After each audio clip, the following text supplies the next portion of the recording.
Uma crise geopolítica estourou de repente e está abalando a Aliança Ocidental. A Groenlândia, aquela ilha que parece tão remota, virou o centro de uma briga de cachorro grande entre os Estados Unidos e a Europa. Vamos entender como é que a gente chegou nesse ponto. Pois é, a história é essa. Uma ilha, uma ameaça e uma aliança histórica que está por um fio. Bora mergulhar nos detalhes para entender essa confusão toda. Tudo começou, como em muitas histórias, com uma ameaça. Então, para começar, vamos focar exatamente nisso, no ultimato do presidente Trump, que foi o estopim de toda essa crise. O dia era sábado, 17 de janeiro de 2026. Um post na rede social Truth Social e pronto, a bomba estava armada. Foi ali que a crise virou notícia no mundo todo e a pressão sobre os aliados europeus começou para valer. E a ameaça foi bem específica, olha só. Primeiro, impor 10% de tarifas sobre 8 aliados europeus. Depois, em poucos meses, essa tarifa subiria para 25%. E qual a única saída para evitar isso? Permitir a compra completa e total da Groenlândia pelos Estados Unidos. A justificativa oficial para essa medida tão drástica? Segurança nacional. A ideia seria conter a influência da Rússia e da China. Bom, a reação do outro lado do Atlântico foi praticamente imediata e foi unificada. Agora a gente vai ver como a Europa reagiu e traçou uma linha vermelha bem clara no chão. O presidente da França, Emmanuel Macron, foi um dos primeiros a dar o tom. Ele disse que isso era inaceitável e deixou bem claro que a Europa não ia ceder à intimidação. Recado dado. Logo em seguida, a presidente da Comissão Europeia, Ursula von der Leyen, reforçou essa mensagem. A palavra-chave aqui é coordenados. Ela quis dizer que a resposta viria em bloco e não de países agindo sozinhos. E vindo de um dos países nórdicos que estava diretamente na mira, o primeiro-ministro da Suécia, Ulf Kristersson, foi ainda mais direto. Não nos deixaremos chantagear. Uma frase curta, mas com um peso enorme. Só que a oposição não ficou só nos palácios e gabinetes, não. Nas ruas da Dinamarca e da própria Groenlândia, o povo foi para a rua com uma mensagem bem direta, estampada em cartazes: faça a América ir embora.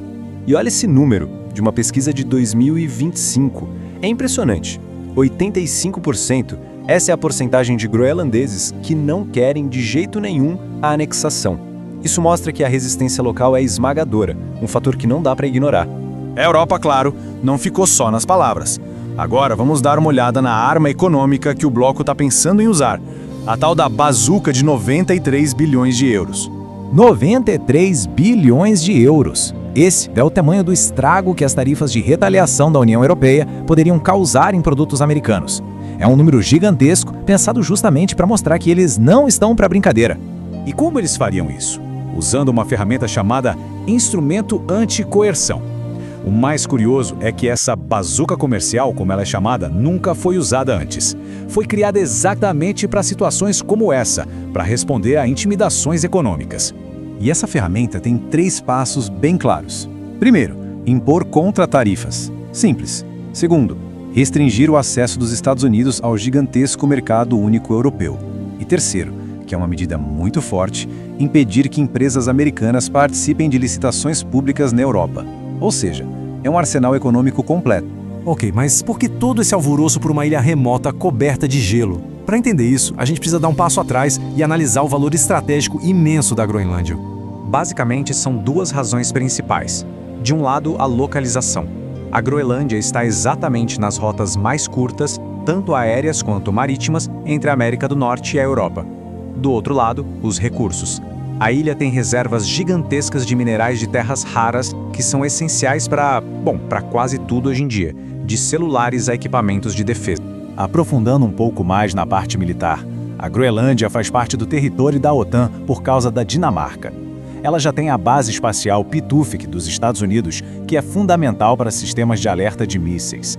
Resumindo, é uma peça-chave na defesa do Ocidente no Ártico. E a questão dos recursos é crítica. Hoje, a China domina cerca de 80% do mercado global de minerais de terras raras. Então, para o Ocidente, achar fontes alternativas como as que existem na Groenlândia não é só uma questão de dinheiro, é de segurança estratégica. Mas vale lembrar que esse interesse americano não é de hoje, viu? Essa linha do tempo mostra que a ideia de comprar a Groenlândia já tem mais de 100 anos. Começou lá em 1917 com a compra das Ilhas Virgens, passou por uma oferta secreta do presidente Truman em 1946 e chegou até a ameaça atual. E tudo isso nos traz ao momento presente. Com os dois lados fincando o pé em suas posições, a Aliança Ocidental está, sem exagero, no limite. A gravidade da coisa toda talvez seja mais bem resumida por essa frase do ministro das Relações Exteriores da Dinamarca. Ele disse que não se trata apenas de uma disputa comercial, mas que a ordem mundial como a conhecemos e o próprio futuro da OTAN estão em jogo. E o próximo capítulo dessa história vai ser em Davos. O Fórum Econômico Mundial, que começa em 21 de janeiro, virou palco para essas negociações decisivas. Vai ser a primeira vez que os líderes vão ficar cara a cara desde que a crise começou. E a grande pergunta que fica no ar é essa: no meio de tantas ameaças e possíveis retaliações, será que os aliados vão conseguir consertar uma aliança que parece tão fraturada? O futuro da ordem ocidental pode muito bem depender dessa resposta.